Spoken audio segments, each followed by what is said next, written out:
So I'm working on the Jeep a little bit tonight, and I finished installing my Cadillac Fleetwood horns that I will show you in a minute. They're installed, and I didn't show it until now because when I ordered, it's a set of 4, one of the notes was bad. It was not working. It's a used set off of a 1980s Fleetwood, or perhaps even older. So the guy on eBay was super cool and sent me a replacement one, no problem. Had it within a week. So got them all customized and installed, and I figured I'd show it to you. So let me go ahead and open the hood and I'll show you. Okay, here are the 4 horns, and they're mounted. This is the original location of the one wimpy factory horn that you're probably familiar with. So we got rid of that. 1, 2, 3, 4 of them. And I don't know which notes offhand they are, but you can easily figure that out. It's all wired in, and it looks, I painted them, they look like they're kind of supposed to be there. So it's definitely pretty cool. And let me give you a shot of what they sound like.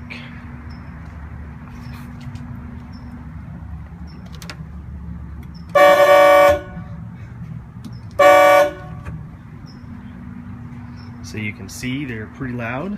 I don't know if that telegraphs through on the video or not, but they're definitely pretty loud and pretty cool. So 65 bucks.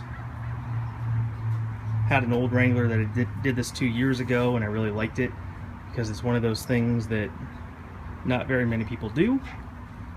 So I figured I'd give it a try. As long as we're under here, here's the factory jack assembly. It's all painted. I'm still missing one piece, unfortunately, and it's the extension that attaches to the actual jack. And it's the handle extension.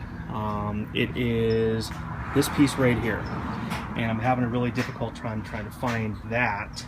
You can buy a whole used jack assembly, but I don't want to pay 50 bucks just for that one part when everything else I have is, you know, good. So here's the motor. It's getting kind of dark out, so it's kind of hard to see, but I'm getting it cleaned up slowly but surely.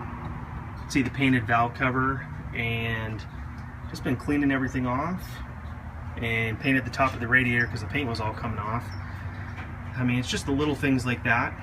Like, I know this is a Jeep and it's gonna get dusty and dirty, but like I've said a million times before, I want to start out without somebody else's crud and slime, and a nice clean basis, so it'll be my dirt and not somebody else's dirt, and that's okay with me. Nice and clean underneath. Again, this is kind of the wrong time of the day, but it's just the time that I have right now. Everything's all clean and painted.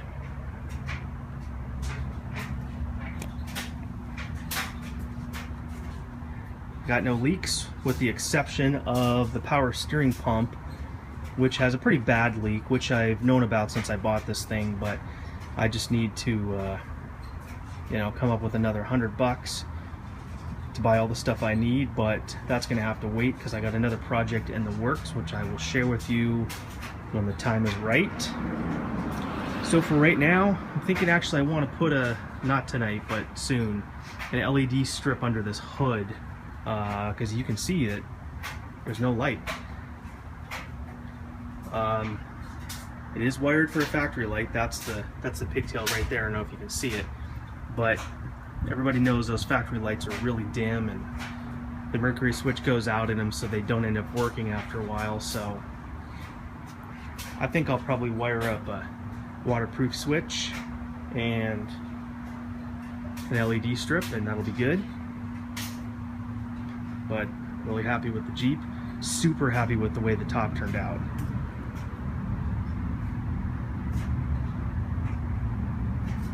I did want to mention, okay, so I'll share my little secret with you. I know this video is going on for a while, but what I painted the top itself with was this Rust-Oleum bumper trim and bumper paint. And I was just going to get a satin black, but then I figured this is probably more of what I'm looking for. painted the whole top, and it ended up being just a little too shiny for my liking. So I went back to the store, and bear with me a second while I get over on the other side of this car here. And I got several cans of this Rust-Oleum matte clear. I'll tell you what, this gave me the exact look that I wanted, because it's it happens to blend in you know, all of the spray strokes and gives everything a nice matte finish. I think just like the original factory top would have had 24 years ago. So I still need to do a little bit of work on the top because I just gave it a quickie spray, but there's a lot of heavy deep scratches up there that I'll fill with Bondo and sand, but for right now, very happy with it. I'm not closing these doors because I just painted these jambs, so you can see they're still a little bit wet. So far so good. It's working for me. So anyway, I think that's going to do it for tonight.